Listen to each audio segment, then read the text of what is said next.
Why would someone wait a period of time before speaking up or out against abuse? So many reasons why.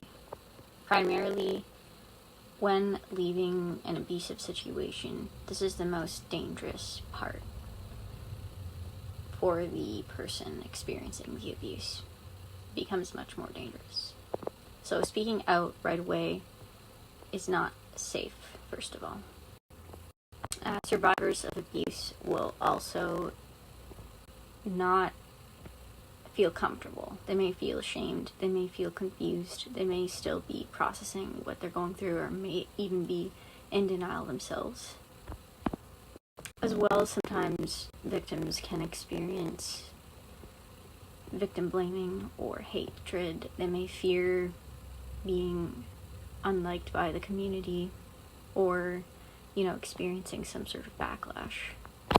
The abuser might be well liked or respected in the community, so they may fear people don't believe them. They may also just not have the resources or energy to do it.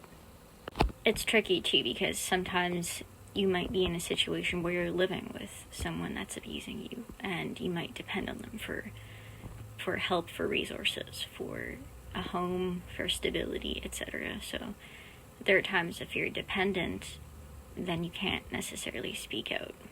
A lot of times if you're in an abusive relationship, it's just like any other normal relationship in some ways, in that your lives are intertwined. So your friends, your family, people know that person and trust them. And so if you haven't spoken about it yet, or if you're not ready to, it can be very complicated, because it might involve having to, or fearing losing friends, losing the support that comes with having a community. And on top of that, it's overall a very scary, terrifying experience.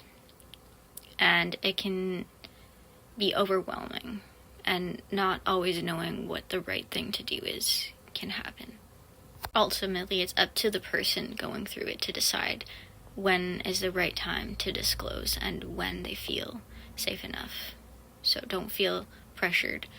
There are always trusted resources and places that you can go to in confidentiality to disclose what you're going through and get the help that you need. So please don't ever feel afraid to reach out for help, but don't feel pressured to tell others, especially not the public. I have a platform, and I feel I have the responsibility to disclose some of my story if it can help others and if it can protect others.